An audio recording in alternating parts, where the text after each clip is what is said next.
서민들이 내 집 마련을 할 때 이자 부담을 덜어주기 위해 출시된 정책 모기지 특례 보금자리론이 출시 사흘 만에 7조 원 이상의 신청이 몰렸습니다. 내 집 마련 수요 확대로 이어질 수 있을지 궁금한데요. 네, 구본기 생활경제연구소의 구본기 소장 전화 연결돼 있습니다. 소장님, 지난달 30일에 출시가 됐습니다. 특례 보금자리론 인기가 상당한 것 같은데요. 먼저 상품 특징을 좀 짚어주실까요? 네, 특례 보금자리론은 안심전환대출이랑 적격대출 등을 통합해서 1년간 한시적으로 운영되는 정책금융 상품인데요. 주택가격 9억 원 이하인 경우 최대 5억 원까지 신청 가능합니다. 이 상품에는 아주 큰 특징이 있는데요. 바로 상품을 이용하는데 소득 제한이 없다는 겁니다. 보통의 정책금융 상품은 소득 제한을 두어서 저소득층 또는 중소득자들이 이용하도록 하는데요. 이 특례 보금자리론은 그런 장치를 설계하지 않았고요. 이렇게까지 말씀드리면은 가장 지금 궁금하신 게 금리 수준일 건데요. 상품이 크게 소득 제한 없는 일반형과 소득 제한이 있는 우대형이 있습니다. 주택 가격 9억 원 이하, 소득 제한 없는 일반형의 경우에는 연 4.25%에서 4.55%가 적용되고요. 주택 가격 6억 원, 소득 1억 원 이하인 우대형의 경우에는 그보다 0.1%포인트 낮은 연 4.15%에서 4.45%로 이용할 수 있습니다. 네, 그런데 이 상품을 이용하는 중에 만약 금리가 내려가면서 시중금리가 더 싸지면 혹시 대출을 좀 갈아타도 되는 걸까요?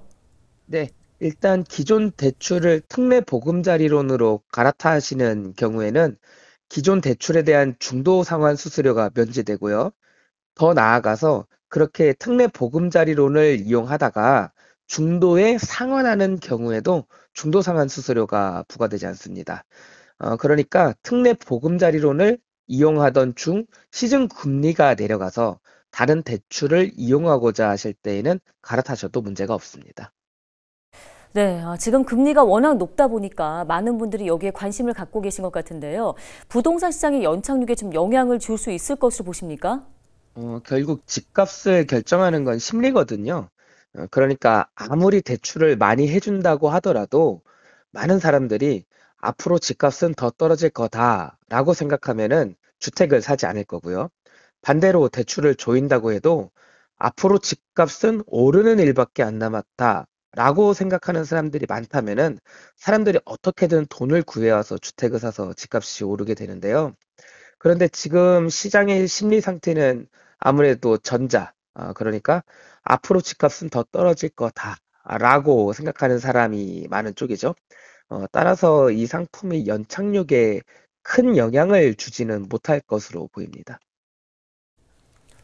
네, 지금 집값이 많이 떨어졌다고도 하고 또 이런 상품도 출시가 됐으니까 무주택자인 분들은 지금 집을 사도 되는 건지 고민이 많으실 것 같습니다. 어떤 조언 해주실 수 있을까요?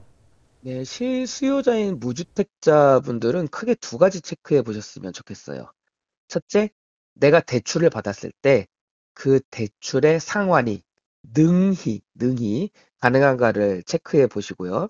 이게 가능하다면 이번엔 둘째, 앞서 말씀드린 것처럼 결국 가격은 심리가 결정하거든요. 지금 사람들이 집값이 더 떨어질 거라고 생각해서 주택을 사지 않으니까 거래가 꽁꽁 얼어붙어 있는 상태잖아요. 그럼 그 심리가 반대로 작동하면 사람들이 주택을 사기 시작할 건데요. 그러니까 내가 사고자 하는 주택이 위치한 지역에 거래가 살아났는지 그것을 체크해 보시고 이렇게 첫 번째, 두 번째 모두 다 오케이다. 그럼 실수요자는 구매에 나셔도 되는 타이밍이라고 할 수 있겠습니다. 네, 소득 제한 없고 갈아타기도 쉬운 대출 상품의 출시가 부동산 경기 활성화에 어떤 영향을 줄지 좀 더 지켜봐야겠습니다. 도움 말씀 여기까지 듣겠습니다.